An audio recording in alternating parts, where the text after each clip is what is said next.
Hello, my name is Zoe Smith, and my chapel talk is entitled Gender. What is it good for?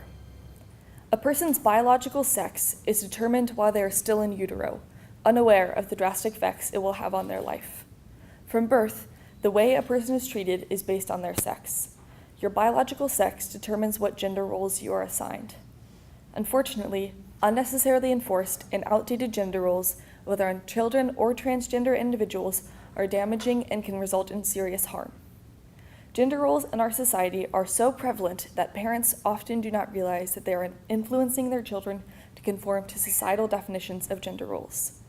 In a study at the University of Melbourne, parents of preschoolers claimed they would not care if their children engaged in cross-gender play. Yet, quote, only a quarter of the 3-year-old girls thought their mother would want them to play with a baseball and mitt or a skateboard, compared with 80% of the 3-year-old boys, end quote.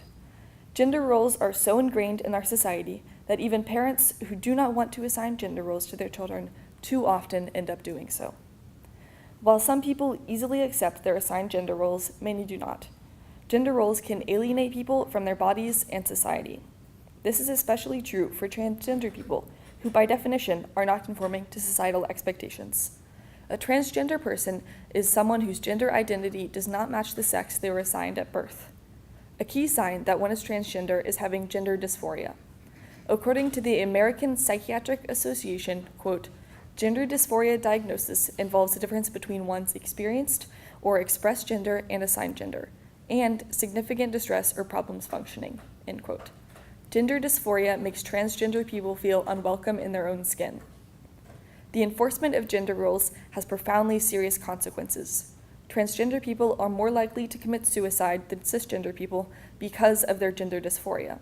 Zach Ford, a journalist at Think Progress, explains this issue by referencing the National Transgender Discrimination Survey, which found that, quote, 41% of transgender and gender nonconforming people have attempted suicide, a rate far higher than the national average of 4.6%, end quote. This shocking statistic should not be ignored.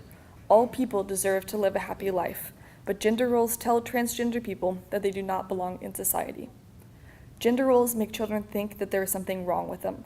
Society should accept everyone's version of themselves, as so long as they are not hurting anyone. Transgender people are people. They deserve to be treated with respect, and they deserve equal human rights. One's gender identity and presentation is for that person to determine. No one has the right to police another person's gender. Thank you.